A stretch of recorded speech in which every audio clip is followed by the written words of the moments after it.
जी अस्सलाम वालेकुम। उम्मीद है कि आप तमाम दोस्त खैरियत से होंगे। आज हम बात करने की कोशिश करेंगे कि अगर आप जो है वो स्टॉक मार्केट में बहुत डरते हैं और आपको ये लगता है कि यार मैंने अगर इसमें पैसा लगाया तो वो पता नहीं क्या हो जाएगा और उस पैसे से पता नहीं मुझे कुछ जो है वो आउटपुट मिलता है या नहीं मिलता और आप बहुत रिस्की महसूस करते हैं, तो इस रिस्क को मिनिमाइज जो है वो किस तरह से किया जा सकता है। देखिए, हाई रिस्क हाई रिवार्ड जो है ये हर जगह पर मौजूद है, लेकिन बात यह है कि हमने जो भी काम करना होता है, हम जो भी काम करना चाहते हैं उसमें हमने अपने आप को थोड़ा कंफर्ट जोन में रखना होता है। तो उस कंफर्ट जोन में रखने के लिए जाहिर सी बात है कि फिर हमें कुछ अपने रिवॉर्ड जो है या हमारा जो आउटपुट है उसकी थोड़ी कुर्बानी देनी पड़ती है। और वो तरीकाकार क्या है, ये जो है वो ये आज हम डिस्कस करने की कोशिश करेंगे। देखिए होता क्या, बेसिकली आपके पास फर्ज कीजिए कि 1 करोड़ है। अब वो 1 करोड़ जो है वो आपने स्टॉक मार्केट में इन्वेस्ट कर दिया। अब आप हर रोज देख रहे हैं वो कभी 1 करोड़ का 90 लाख हो जाता है, कभी 1 करोड़ 10 लाख हो जाता है, 1 करोड़ 5 लाख हो जाता है, वो 80 लाख पे चला जाता है, वो 1 करोड़ 20 लाख पे चला जाता है। देन आप उसमें ट्रेड भी करते हैं, आप उसको एवेलुएट करने की भी कोशिश करते हैं, लेकिन अंदर से डरे होते हैं कि यार मेरी जो सीड मनी है, जो मेरा कैपिटल है, जो मेरा अपना कैपिटल है, इसको मैं कैसे सेव निकालूं। क्योंकि हमारे यहाँ जो एक सेविंग और इन्वेस्टमेंट के हवाले से जब भी बात की जाती है तो हर बंदा यही कह रहा होता है कि यार मैंने जो लगाए थे ना, मैंने तो सबसे पहले वो निकाले, मैंने जो लगाए थे ना सबसे पहले मैंने वो निकाले। अब ये एक माइंड सेट है हमारे यहाँ। अब इस माइंड सेट को चेंज करना बहुत मुश्किल है, लिहाजा हमें इसका कोई ऑल्टरनेट तलाश करना होगा। क्योंकि माइंड सेट को तब्दील करने में तो सर वो क्या कहते हैं, नस्लें लग जाएंगी, तो फिर भी कहीं जाके ये माइंड सेट तब्दील होना बहुत मुश्किल है। अब इसका हल क्या है? इसका हल जो है, जो मैंने निकाला है, वो मैंने हल ये निकाला है, मैंने अपने कुछ दोस्तों को भी रिकमेंड किया है ये, कि आप जो है ये पैसा जो है ये डाल दें आप मनी मार्केट के अंदर। आप मनी मार्केट का जो है वो म्यूचुअल फंड जो है वो बाय कर लीजिए। अब मनी मार्केट का जो म्यूचुअल फंड होता है, इसमें आपका जो गेन होता है या आपको जो आउटपुट मिलता है वो जाहिर सी बात है फिर इतना अच्छा नहीं होता जितना कि स्टॉक मार्केट का है, लेकिन इसके साथ साथ उसके हाँ जो गिरावट है या उनमें जो फ्लक्चुएशन है वो भी इतनी नहीं होती जितनी कि स्टॉक मार्केट में होती है। तो एक सस्टेनेबल प्रॉफिट जो है, एक low risk and low reward जो है, ये आपको मनी मार्केट के म्यूचुअल फंड में मिल जाता है। मिसाल के तौर पर आपने कोई भी XYZ एक जो है वो आपने म्यूचुअल फंड जो है वो आपने उसका इंतखाब कर लिया।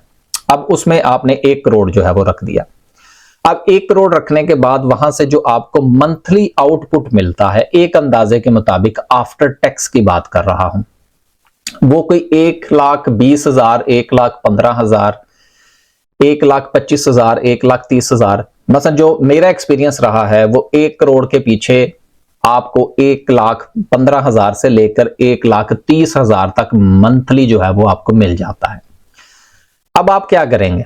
अब आप ये करें कि 1 करोड़ जो है वो बजाय इसके कि आप स्टॉक मार्केट में इन्वेस्ट करें और आप हर रोज जो है वो परेशान रहें। ये सिर्फ उन लोगों के लिए है जो बहुत डरते हैं।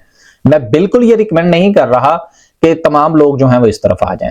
अब ये सिर्फ और सिर्फ एक सेफ स्ट्रेटेजी मैं उन लोगों को बता रहा हूं जो कि स्टॉक मार्केट से बहुत ज्यादा डरते हैं। तो वो क्या करें कि वो 1 करोड़ जो है वो मनी मार्केट में इन्वेस्ट कर दें। जब आपने वहां पर रख दिया तो वहां से मंथली जो आपको गेन मिलेगा, जो कि मैंने अभी आप एक्सप्लेन किया, वो तकरीबन कोई 1,15,000 से लेकर 1,30,000 तक होगा। अब जैसे ही आपका वहां से गेन जो है वो मंथली बुनियाद पर मैच्योर हो और आपका जो अपना कैपिटल जो कि 1 करोड़ आपने लगाया हुआ है वो वहीं रहने दें, और उसके ऊपर जो आपको आउटपुट मिले 1,10,000, 20,000, 30,000, वो आप एवरी मंथ जो है वो उससे आप निकलवा लें। निकलवाने के बाद उसको जो है वो आप स्टॉक मार्केट में मंथली बुनियादों पर इंजेक्ट करते चले जाए। फर्ज कीजिए 10 तारीख को आपने 1 करोड़, फर्ज कीजिए 10 तारीख को आपने 1,30,000 जो है या 1,20,000 जो है वो आपने विड्रॉ करवाया। अब जब वो आपके अकाउंट के अंदर आ गया, देन आप जो है वो स्टॉक मार्केट में उस दिन देखें कि कौन सा अच्छा सेक्टर है, उसका कौन सा अच्छा शेयर है, उसमें आप डाल दें। देन अगले महीने, देन अगले महीने, देन उससे अगले महीने। अब जब ये आहिस्ता आहिस्ता जिस वक्त आप इसको बिल्डअप करते चले जाएंगे तो उसका फायदा आपको ये होगा कि जब साल गुजरेगा तो 1 साल के बाद अब आप इन्फ्लेशन की तरफ ना चले जाइए कि जी उस मेरे 1 करोड़ का क्या बनेगा। देखें, अब साथ बात को थोड़ा सा समझिएगा। आपका जो अपना 1 करोड़ है वो आपके दिल को सहारा देने के लिए वो 1 करोड़ जो है वो अपनी जगह पर मौजूद है, उसमें किसी किस्म की कोई कमी बेची नहीं हुई। 1 करोड़ का 1 करोड़ आपके अकाउंट के अंदर विजिबल है, जो आप हर रोज देख के रात को सुकून की नींद सो सकते हैं। लेकिन उसके साथ जो आपका स्टॉक मार्केट का पोर्टफोलियो है वो भी तकरीबन को 20 से 25 लाख का हो चुका होगा। और जिस तरह से कि मार्केट जो है वो चलती है, तो ना सिर्फ के वो 20 से 25 लाख जो है उसमें हो सकता है कि वो 25 लाख जो है वो 15 लाख रह जाए, हो सकता है वो 25 लाख जो है वो मार्केट के साइकिल के मुताबिक जो है वो 35 लाख हो जाए। और लेकिन इसका एक सबसे बड़ा फायदा होगा कि कैपिटल गेन वो तो यकीनन होगा ही, यहाँ कैपिटल का नुकसान भी हो सकता है क्योंकि रिस्क एंड रिवॉर्ड जो है वो चल रहा है, लेकिन वहां से आपको डिविडेंड्स मिलेंगे। जब वो डिविडेंड्स आपको मिले तो उनको भी आप स्टॉक मार्केट में री इन्वेस्ट करें। इस तरह से जिस वक्त आप चलेंगे तो जो लोग स्टॉक मार्केट में अपना पैसा डालने से डरते हैं उनका जो कैपिटल है वो महफूज रहेगा, और स्टॉक मार्केट में भी आपका जो पोर्टफोलियो है वो आहिस्ता आहिस्ता बिल्डअप होना शुरू हो जाएगा। ये वो स्ट्रेटेजी है, ये सिर्फ और सिर्फ उन लोगों के लिए है जो कि डरते हैं स्टॉक मार्केट में अपना पूरा कैपिटल डालने से। और वैसे भी मैं आपको एक बात बताऊं कि जो जितने भी लोग जो है वो अच्छी इन्वेस्टमेंट करते हैं वो कभी भी वो क्या कहते हैं, put all eggs in one basket.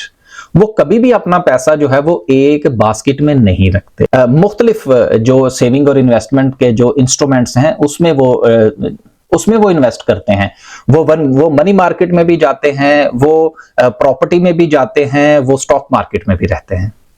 लेकिन ये स्ट्रेटेजी जो है ये खालिसतन उन लोगों के लिए है जो स्टॉक मार्केट से डरते हैं। इस तरह से आप सेफ इन्वेस्टमेंट कर सकते हैं, जिसमें इंशाल्लाह मुझे पूरी उम्मीद है कि अगर आप 2 से 3 साल अगर आप इस तरह से तवातर के साथ चलते रहें और डरे ना, तो आप देखिएगा कि इंशाल्लाह ताला जो आपका कैपिटल है उसमें भी आपको परेशानी का सामना नहीं करने पड़ेगा, और उसके जो आउटपुट्स आपको मिलेंगे वो भी आउटस्टैंडिंग होंगे। क्योंकि जिस वक्त आप मंथली बेसिस के ऊपर आप इन्वेस्ट करने के लिए जाते हैं स्टॉक मार्केट के अंदर, तो आपको बहुत अपॉर्चुनिटीज मिलती हैं, क्योंकि हर महीने आपके पास पैसा आ रहा होता है और हर महीने आप नए शेयर्स की तलाश में होते हैं।